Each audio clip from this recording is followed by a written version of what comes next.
यीशु हेबे तुम साथी दूर हेब भय भ्रांति से तो जगतर ज्योति अंधकार हेब इति प्रात ज्योति जीवन जला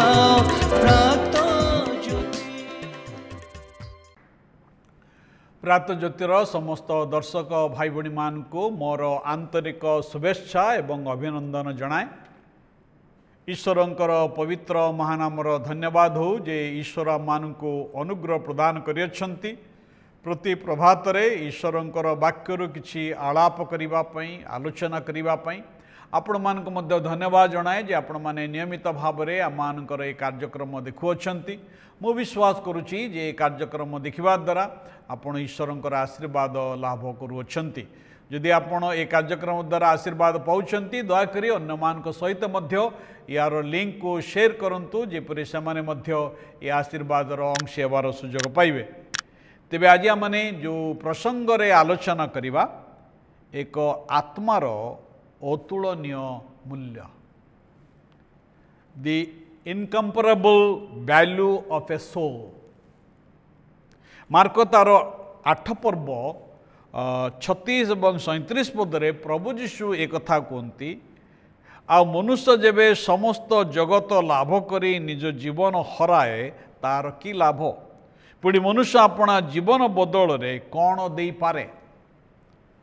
बंधुगण माने समस्ते जानू आज आमर जगत धन क्षमता सुख आराम एवं पॉपुलारिटी पछरे दौड़ू अच्छी।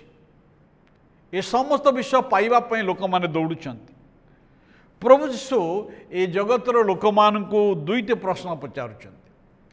प्रथम प्रश्न छे मनुष्य जदि समस्त जगत लाभ करी अपना जीवन हराए तईरे तार की लाभ।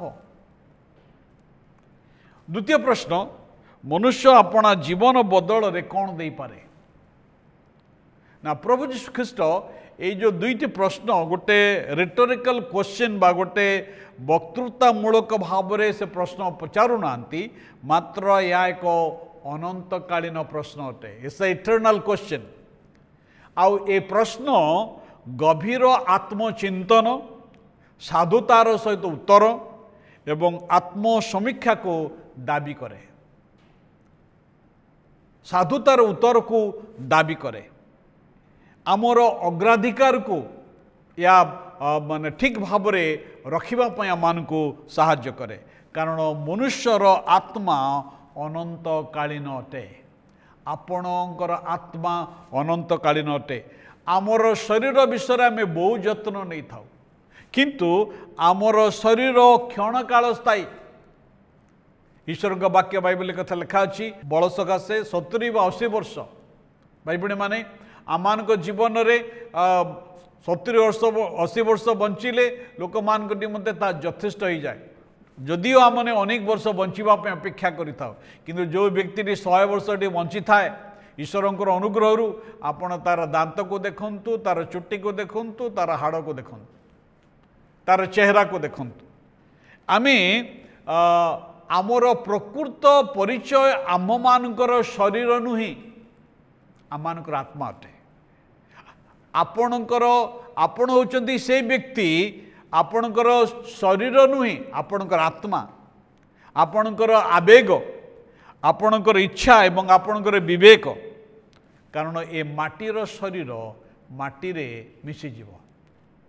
प्रभु ईश्वर एक कथा कहले, तुम्हें मृत्तिकार आगत होइच मृत्तिकार लीन हब, किंतु मनुष्यर आत्मा अनंतकालीन अटे।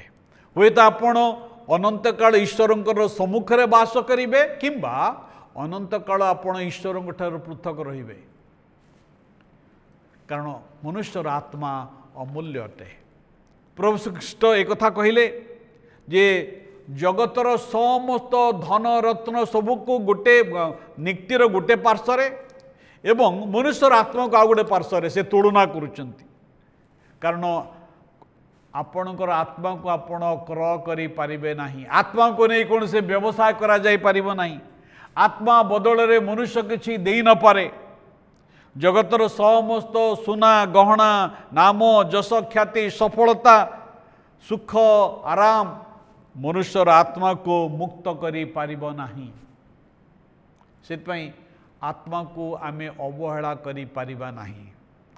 ଆଉ ଆତ୍ମାକୁ ଅବହେଳା କରିବାର ବିପଦ ହେଲା ଏହା, ଅନେକ ସମୟରେ ଲୋକମାନେ କ'ଣ କରନ୍ତି ନା ସେମାନଙ୍କର ସାରା ଜୀବନକୁ এই ଶରୀରର ପ୍ରତିପୋଷଣ ନିମନ୍ତେ ଆଉ ସେମାନେ ବ୍ୟୟ କରିଥାନ୍ତି। ସେମାନେ ଗୋଟିଏ କଥା କହିଥାନ୍ତି ଯେ ଏ ପେଟ ଚାଖଣ୍ଡ ପାଇଁ ସବୁକିଛି ନାଟ। ଭାଇ ଭଉଣୀମାନେ, ହଁ ଏ ପେଟ ଯେତେବେଳେ ଅଛି ଈଶ୍ୱର ମଧ୍ୟ ଆମମାନଙ୍କୁ ଆହାର ଯୋଗାନ୍ତି, କିନ୍ତୁ ଆମମାନଙ୍କର ଜୀବନରେ ଆମେ ସବୁକିଛି ଏ ପେଟ ନିମନ୍ତେ କାର୍ଯ୍ୟ କରିବା ନାହିଁ। ଲୋକମାନେ କ'ଣ କରନ୍ତି, ସେମାନଙ୍କର କ୍ୟାରିୟର, ସେମାନଙ୍କର ବିବାହ, ସେମାନଙ୍କର ରିଟାୟାରମେଣ୍ଟ ବିଷୟରେ ଆଉ ବହୁତ କିଛି କାର୍ଯ୍ୟ କରିଥାନ୍ତି, ମାତ୍ର ଅନନ୍ତ କାଳକୁ ଭୁଲି ଯାଇଥାନ୍ତି। ଅନନ୍ତ କାଳକୁ ଭୁଲି ଯାଇଥାଏ ଆଉ ଆମର ଆତ୍ମାକୁ ଆମେ ହରାଇ ବସୁ। ଈଶ୍ୱରଙ୍କ ବାକ୍ୟ ବାଇବଲରେ କଥା ଲେଖା ଅଛି, ଏପରି ମହାପରିତ୍ରାଣକୁ ଅବହେଳା କଲେ ଆମେ କିପରି ରକ୍ଷା ପାଇବା। ଈଶ୍ୱର ଆଜି ଆମମାନଙ୍କୁ ପରିତ୍ରାଣ ଦାନ କରିଅଛନ୍ତି, ଏପରି ମହାପରିତ୍ରାଣକୁ ଅବହେଳା କଲେ ଆମେ କିପରି ରକ୍ଷା ପାଇବା। ଆମେ ଅନେକ ସମୟରେ ଈଶ୍ୱର ପରାୟଣ ବିନା ଏକ ଜାଗତିକ ସଫଳତାକୁ ଆମେ ପାଇବା ପାଇଁ ଚାହିଁଥାଉ।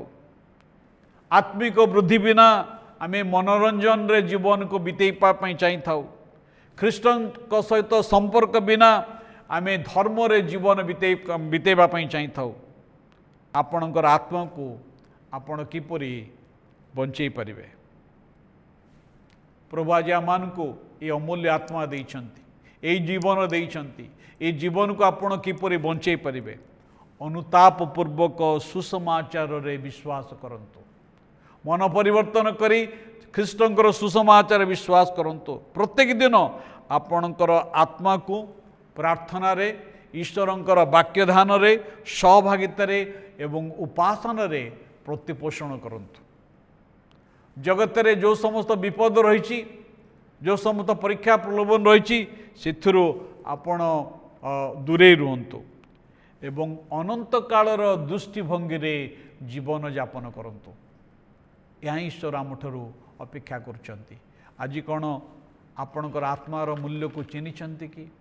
ମନୁଷ୍ୟ ଯଦି ସମସ୍ତ ଜଗତ ଲାଭ କରେ ଏବଂ ଆପଣର ଆତ୍ମାକୁ ହରାଏ, ତହିଁରେ ତାର କି ଲାଭ? ପ୍ରଭୁ ଆମମାନଙ୍କୁ ଏ ଗୁରୁତ୍ୱପୂର୍ଣ୍ଣ ପ୍ରଶ୍ନର ଉତ୍ତର ଦେବା ପାଇଁ ସାହାଯ୍ୟ କରନ୍ତୁ। ଆସନ୍ତୁ ପ୍ରାର୍ଥନା କରିବା। ପ୍ରଭୁ, ତୁମର ପବିତ୍ର ବାକ୍ୟ ନିମନ୍ତେ ତୁମକୁ ଧନ୍ୟବାଦ ଦେଉଛୁ। ଆଜିର ପ୍ରଶ୍ନକୁ ବ୍ୟକ୍ତିଗତ ଭାବରେ ଉତ୍ତର ଦେବା ପାଇଁ ଆମ ପ୍ରତ୍ୟେକଙ୍କୁ ତୁମେ ସାହାଯ୍ୟ କର। ଏହି ପ୍ରାର୍ଥନା ଯୀଶୁଙ୍କ ନାମରୁ ଉତ୍ସର୍ଗ କରୁଅଛୁ, ଆମେନ୍। ସମସ୍ତଙ୍କୁ ନମସ୍କାର। ଈଶ୍ୱର ଆମ ପ୍ରତ୍ୟେକଙ୍କୁ ଆଶୀର୍ବାଦ କରନ୍ତୁ।